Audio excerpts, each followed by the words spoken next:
You know, when you think about the most successful investors of all time, Warren Buffett's name is usually at the very top of the list. But his entire philosophy, the foundation of his entire fortune, was shaped by a single book he read when he was just a teenager, Benjamin Graham's The Intelligent Investor. Today, we're going to break down the core lessons from that very book. And that's not just some throwaway line. Buffett has said this over and over again for decades. This book isn't about some secret formula or how to get rich quick. No, it's about a fundamental shift in how you think about money, about risk, and about the market itself.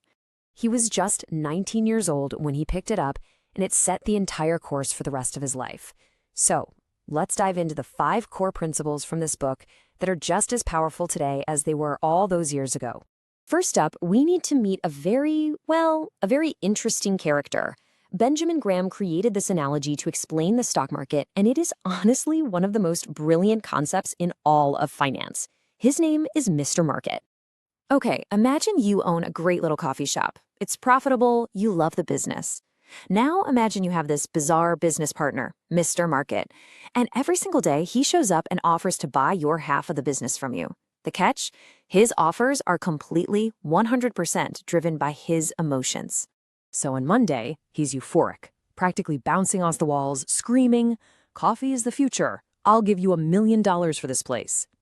Then on Tuesday, he shuffles in, totally depressed, muttering, "Coffee's over. I'll give you 50 grand. Tops." Now, let me ask you a serious question. Would you ever take this person's daily mood swings seriously when deciding what your business is actually worth? Of course not. You'd think he was nuts. And yet this is exactly what millions of people do with the stock market every single day. And this gets to the absolute core of the lesson. Mr. Market's manic swings are not instructions for you to follow, they are opportunities for you to exploit. When he's in a panic and offering you great assets at silly low prices, you buy. When he's greedy and offering you absurdly high prices, well, you can choose to sell. You are in control, not his emotions. This leads us right into our second core lesson. And this one draws a really clear line in the sand between 2 activities that most people confuse: investing and speculating. The difference is just night and day. Investing is like buying a house to actually live in. You research the neighborhood, you check the foundation, you're thinking long-term. Speculating, on the other hand, is like flipping a house based on a hot tip from your barber.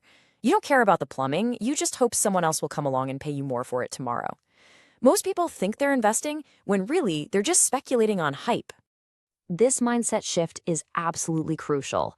You are not buying a ticker symbol that wiggles on a screen. You are buying a piece of a real company with employees, with products, with real-world challenges. If you wouldn't be comfortable owning the entire business, you really shouldn't own a single share. Thinking this way changes everything. This brings us to rule number 3, which is your ultimate defense mechanism against the uncertainties of the world. It's a concept called the margin of safety. And this is the perfect analogy. You would never build a bridge that can only hold the exact maximum weight you expect. That's just insane. You built in a massive cushion for error, for unforeseen circumstances. That cushion, that buffer, that is your margin of safety. And investing should be no different. Okay, let's make this practical.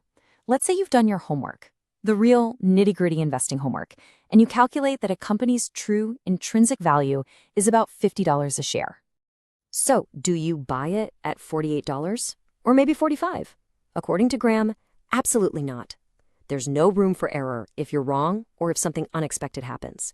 The right price is when Mr. Market is having a really bad day and offers you that $50 business for $30. That $20 gap, that's your protection. That's your margin of safety. All right, lesson 4 is about knowing yourself. Graham believed you can't succeed by being a jack of all trades. You have to commit to one of 2 paths. You're either a defensive investor or an enterprising one. Think of it like going to the gym. The defensive investor is the casual jogger. They show up, do a consistent, simple routine, like buying broad index funds every month, and they stay financially fit over the long haul. The enterprising investor, on the other hand, is like a professional athlete. They're a financial detective, spending hours digging through research, hunting for those deeply undervalued companies. And here's the thing, both approaches work. But, and this is a big but, the most dangerous place you can possibly be is in the middle. That's where you have the low-effort habits of a defensive investor, but you try to get the high-octane results of an enterprising one. It leads to chasing hot stocks without doing the work, and that's how people get wrecked. You have to know your game, and then you have to stick to it. And that leads us perfectly into the final and maybe the most profound lesson of all. It's the one that ties everything together. The biggest threat to your financial success isn't the market, it's the person you see in the mirror every single morning. Graham was so adamant about this. Your IQ matters far, far less than your ability to control your impulses. You can have the best strategy in the entire world, but if you can't master your own psychology, you are destined to fail. We've all seen this play out. The market dips just a little bit and panic starts to set in. A meme stock goes to the moon, and that intense fear of missing out, that FOMO, kicks in. These two emotions, fear and greed, are the puppet masters of the unsuccessful investor, and they cause people to constantly buy high and sell low. You will never control the market's behavior. It's a futile effort. Your one and only job is to control your own. Building a system of rules, like investing a set amount each month and rebalancing annually, that is what protects you from your own worst enemy, your emotional brain. So let's bring it all together. This is your system.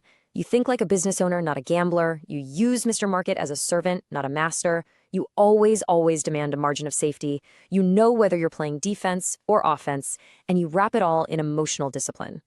When these 5 rules work together, they form a powerful, intelligent framework for building wealth. And that's really the final takeaway.